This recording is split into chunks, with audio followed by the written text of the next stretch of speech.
Nipun has a set of skills that it categorizes for foundational literacy and numeracy. So each of these games are built on top of what Nipun classifies as a skill that child should have to have the foundational literacy and numeracy in numbers and in subjects such as English and maths. So this POC that we have made, this is for foundational numeracy. And each of these, this is a skill. Sorting is a skill, classification is a skill that is given in the Nipun guidelines that we have. And our idea is to try to create as many games as possible. So the first interface to the learning is not directly a symbol such as equal to, plus, minus. I come from Bihar. I grew up with an experience that doing good in maths becomes your innate ability. If a student is not doing well in maths, it is blamed on the students that you are not able to do it, and then it leads to a student saying that I am not the maths kind of student, and it develops intuitively. The system makes the student think that the student is not a maths person. But the idea we are trying to do is that we go ideas first. Concept probability is a concept. We can introduce that through games. That's what we are trying to do, and symbols can catch up anytime.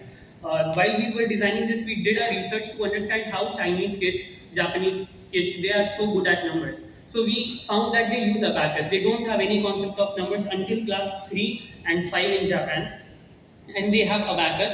They play games for mathematics, and suddenly that game is replaced through the symbols. But in India, we go symbols first, and some students do good at it, and they are that word is validated by the society that you are a very intelligent student, you are very smart. And those who are not are at the other end of spectrum, they just assume that this is not my cup of tea. But it is a democratization of access that we are trying to do. And what is the best way to do it with the kids is games. We spoke to at least 30 kids. I spoke to my niece and nephew, and we worked for a month understanding what is it that works with them. Because if you give kid a mobile and edutainment apps are already there, there are hundreds of them. But most of them are English centered. And my niece literally told me that kids are not idiots.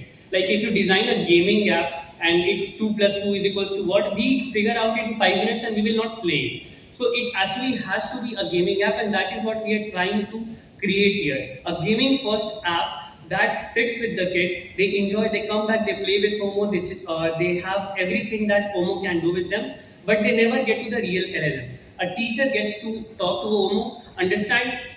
An example is case 40 out of 100 in maths says that a student is weak in maths.